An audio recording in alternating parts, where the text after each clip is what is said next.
Hi hello welcome back to YouTube channel. എല്ലാവരും happy and safe ആയിട്ടിരിക്കുന്നു എന്ന് വിശ്വസിക്കുന്നു.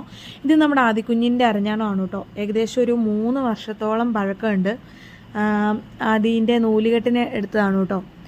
അപ്പോൾ ഇത് ഇങ്ങനെ ഒരു ഭയങ്കരമായിട്ട് കറുത്തുപോയി.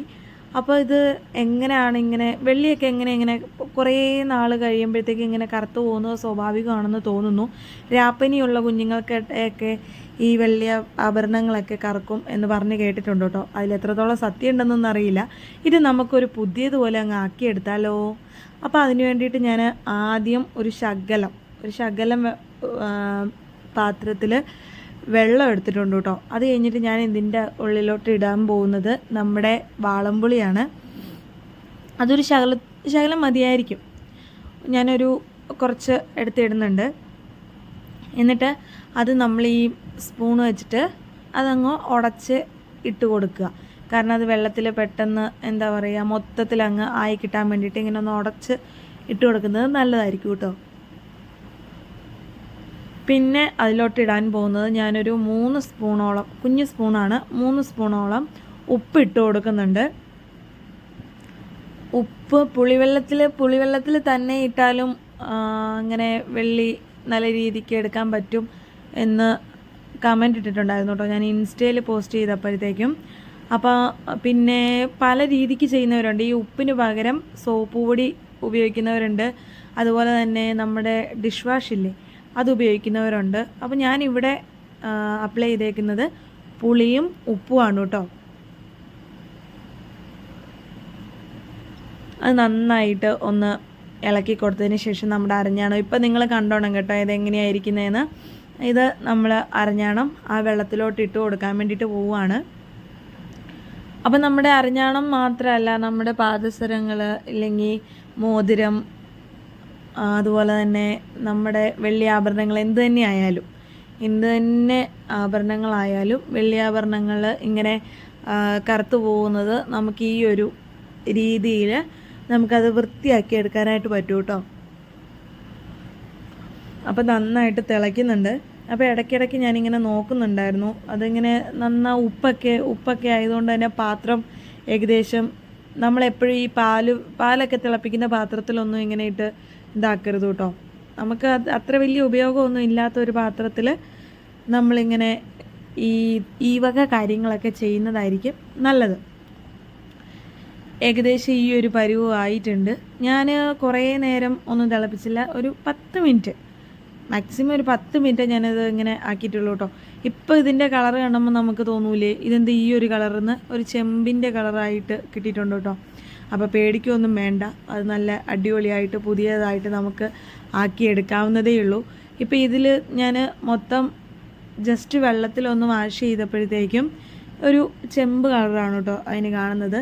ചിലവർ ഇതൊരു മഞ്ഞൾ പൊടിക്കകത്തും പുളിവെള്ളത്തിലൊക്കെ ഇട്ട് ഇങ്ങനെ ചെയ്യാറുണ്ട്. അപ്പോഴും ഒരു മഞ്ഞ കളറ് പോലെയൊക്കെ ആയി കിട്ടും. പക്ഷേ അത് നമ്മൾ ഇനി ചെയ്യാൻ പോകുന്ന അടുത്ത സ്റ്റെപ്പിലാണ് ഇതിൻ്റെ ഫുൾ കാര്യങ്ങളിരിക്കുന്നത്.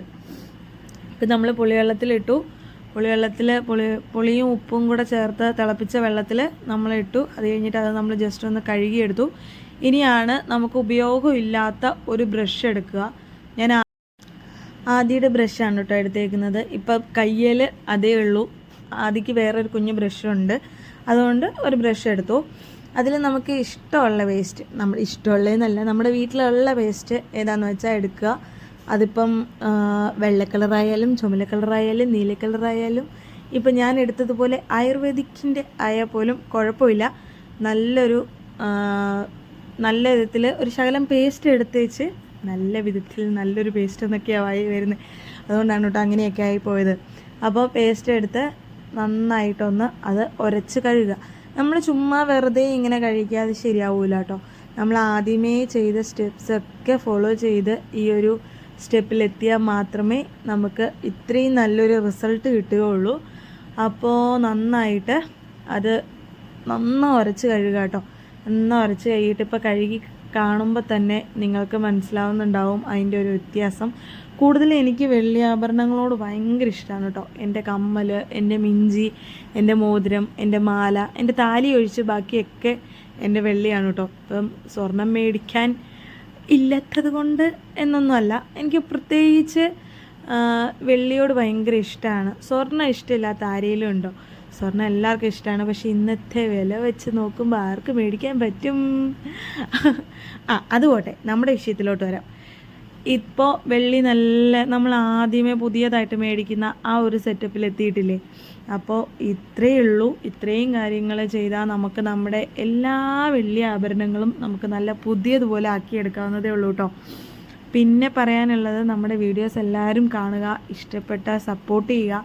നമ്മുടെ ചാനലിൽ ഏകദേശം ഒരു 500 സംതിങ്ങോളം വീഡിയോസ് ഞാൻ പോസ്റ്റ് ചെയ്തിട്ടുണ്ട്. എൻ്റെ ഒരുപാട് നല്ല നല്ല വീഡിയോസൊക്കെ പോസ്റ്റ് ചെയ്തിട്ടുണ്ട്. നിങ്ങൾ കണ്ട് അഭിപ്രായം പറയുക.